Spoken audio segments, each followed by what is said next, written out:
আমি বাংলাদেশের মুসলমানদের ঈমান এবং বাংলাদেশের স্বাধীনতার জন্য লড়াই করেছিলাম। এই কারণে ফ্যাসিস্ট শাসক শেখ হাসিনার সঙ্গে আমার বিরোধ হয়েছিল এবং 2010 সালে আমাকে 1 বছরের জন্য জেলে নিয়ে গিয়েছিল শেখ হাসিনা এবং আমার পত্রিকাও কিছুদিনের জন্য বন্ধ করে দিয়েছিল। আমি যখন জেলে ছিলাম আমার মনে হয়েছিল যে শেখ হাসিনা ক্ষমতায় থাকলে বাংলাদেশের স্বাধীনতা থাকবে না, বাংলাদেশের মুসলমানদের ঈমান নিয়ে চলা কঠিন হয়ে যাবে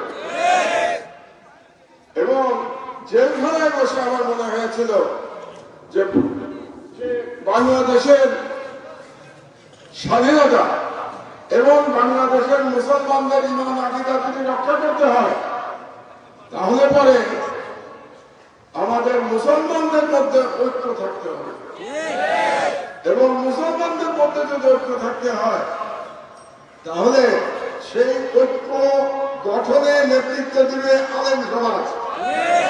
এই জন্য জেলখানায় বসে আমার মনে হয়েছিল যদি আলেম সমাজের মধ্যে ঐক্য করা যায় তাহলেই শুধু বাংলাদেশের স্বাধীনতা রক্ষা পাবে, না হলে পরে যদি আলেমের ঐক্য না হয় তাহলে বাংলাদেশ ভারতের কলোনিতে পরিণত হবে। এবং জেল থেকে বেরিয়ে আমি চিন্তা করলাম এই আলেমদের মধ্যে ঐক্যের জন্য আমার জীবন আমি উৎসর্গ করব এবং সেই সময় আজকে মহাপরিচালক মাওলানা কুবায়েদের মরহুম পিতা মাওলানা তৈয়ব উনি আমাকে দাওয়াত দিলেন এখানে এসে দুইটা কথা আপনাদের সাথে বলার জন্য। এবং সেই যে যিনি মাদ্রাসা থেকে আমার যাত্রা শুরু হয়েছিল এই যাত্রা শেষ হয়েছিল হেফাজতে ইসলাম প্রতিষ্ঠার মাধ্যমে। হেফাজতে ইসলামের প্রতিষ্ঠাতা ছিলেন মরহুম আল্লামা শফি, কিন্তু পিছন দিক দিয়ে তাদের মধ্যে ঐক্য করার জন্য আমি কাজ করেছিলাম। যদিও আমি মওলানা ছিলাম না, এখনো আমি মওলানা নাই, কিন্তু আজকে যে বাংলাদেশ স্বাধীনতা ফিরে পেয়েছে, বাংলাদেশের তরুণ সমাজ যে বুকের রক্ত দিয়ে ফ্যাসিস্ট ইসলাম বিদ্বেষী শেখ হাসিনাকে পরাজিত করেছে সেটা সম্ভব হয়েছে আপনাদের ঐক্যের কারণে।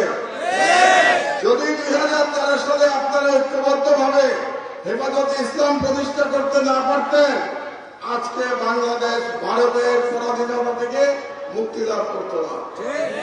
কারণ এই ইসলামী ঐক্য বাংলাদেশের তরুণ সমাজকে অনুপ্রাণিত করেছে, যে কারণে আমরা জুলাই বিপ্লবে দেখেছি প্রায় 100 জন মাদ্রাসার ছাত্র শহীদ হয়েছে শেখ হাসিনাকে পরাভূত করবার জন্য। তো এই আজকে আপনাদেরকে বললাম যে কেন আমি আপনাদের মাদ্রাসায় আজ থেকে 14 বছর আগে এখানে এসেছিলাম। আল্লাহ আবার আমাকে সুযোগ দিয়েছেন, মহাপরিচালক মাওলানা কুবায়েদ আমাকে দাওয়াত করেছেন আপনাদের সামনে আমার দুটো কথা বলার জন্য। আর একটি কথা আমাকে বলতে বলেছেন, কারণ একটু পরে আমাদের জুম্মার নামাজ, সময় বেশি নাই। আমি সেই দিন, যারা সেই দিন উপস্থিত ছিলেন তারা জানেন আমি একটা কথা বলেছিলাম যে বাংলাদেশের চারদিকে হলো সমুদ্র, আর একদিকে হইল হিন্দুত্ববাদী ভারত, আর একদিকে বৌদ্ধদের দেশ মিয়ানমার। বাংলাদেশের ধারে কাছে কোনো মুসলমান রাষ্ট্র নাই। আমরা যদি পূর্ব দিকে হাঁটা শুরু করি তাহলে মালয়েশিয়ার আগে আর কোনো মুসলমান দেশ নাই।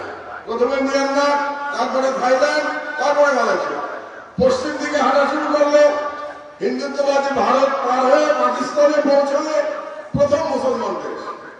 তাহলে বাংলাদেশে আল্লাহ কি রহমত করলেন যে বাংলাদেশের 90% মানুষ মুসলমান হয়ে গেল? এটার রহস্যটা কি? এই কথাটা আমি 2011 সালে আপনাদেরকে বলে গেছিলাম। এটার রহস্য পুরোপুরি আমার জানা নাই। এই প্রশ্নটা আমার মাথায় আসে যে মুসলমানদের শাসনের জায়গা ছিল দিল্লি, সেই দিল্লি থেকে বাংলাদেশ 2000 কিলোমিটার দূরে, কিন্তু দিল্লির আশেপাশে মাত্র 10% মুসলমান। আজকেও ইন্ডিয়ার দিল্লির আশেপাশে 10% মাত্র মুসলমান, আর 2000 কিলোমিটার দূরে বাংলাদেশে 90% মুসলমান। আলহামদুলিল্লাহ, কি বলেন?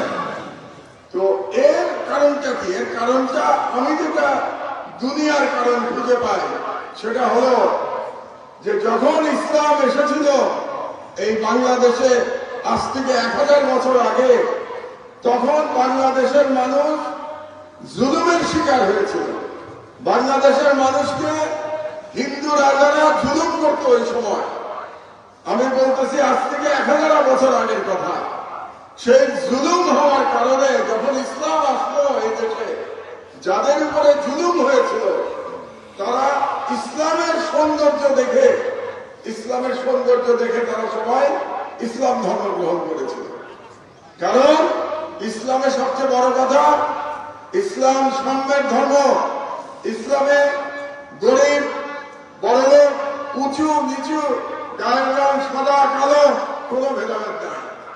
এটা রাসূল সাল্লাল্লাহু আলাইহি ওয়াসাল্লাম তার বিদায় হজের ভাষণে বলে গেছিলেন, তার সর্বশেষ বিদায় হজের ভাষণে, যে আজ থেকে আরব অনারবের মধ্যে কোনো পার্থক্য নাই, আজ থেকে সাদা কালোর মধ্যে কোনো পার্থক্য নাই, কেউ কারো উপরে না, সবাই সমান, সবাই মুসলমান। আপনারা দেখেন না যে আপনার বাড়িতে যে কাজ করে সে যদি অন্য ধর্মের থাকে আর আজকে যদি সে মুসলমান হয়ে যায়, তাহলে মসজিদে গেলে মালিক এবং যে কাজ করে এক কাতারে দাঁড়ায়, কোনো ভেদাভেদ নাই। এটাই হলো ইসলাম। এবং ইসলামের এই সাম্যের কারণে এই অঞ্চলের যারা অত্যাচারিত মানুষ ছিলেন তারা সবাই ইসলামের ছায়াতলে আশ্রয় নিয়েছিলেন। এটা হলো আমার দুনিয়ার ব্যাখ্যা। আর আধ্যাত্মিক ব্যাখ্যা হলো যে আল্লাহ চেয়েছিলেন তাই এখানকার মানুষ মুসলমান হয়ে গেছে। আল্লাহ চেয়েছিলেন তাই এরকম একটা ছোট্ট জায়গার মধ্যে আজকে আমরা 18 কোটি মুসলমান। আপনারা দেখেন 18 কোটি মুসলমান আমরা লড়াই করে, আমাদের তরুণরা, আমার সামনে অনেক তরুণ বসে আছে, আমরা তরুণরা, সেই তরুণরা লড়াই করে ভারতের দালাল ইসলাম বিরোধী শেখ হাসিনাকে এমন ভাবে পরাভূত করেছে যে সে জান নিয়ে পালায় গেছে তার প্রভুর দেশে, তার মালিকের দেশে। এটা শুধুমাত্র সম্ভব হয়েছে ইয়াং জেনারেশন, আমার সামনে যারা বসে আছে তাদের ইমানের শক্তির কারণে। এবং এই ইমানের শক্তি আসছে কারণ আমাদের দেশের আলেমরা আলহামদুলিল্লাহ আজকে ঐক্যবদ্ধ। আমার বক্তব্য আমি দীর্ঘায়িত করবো না, একটু পরে আমরা নামাজ পড়তে যাব। শুধু একটা আপনাদের কাছে আহ্বান রেখে আমার বক্তব্য শেষ করব। যে কোনো মূল্যে মুসলমানের ঐক্য ধরে রাখতে হবে। এই ঐক্য ধরে রাখতে যদি আমরা না পারি তাহলে হিন্দুত্ববাদী ভারত আবার বাংলাদেশকে গ্রাস করে দেবে। যদি বাংলাদেশের স্বাধীনতা রাখতে হয় তাহলে আমরা ঐক্যবদ্ধ থাকব।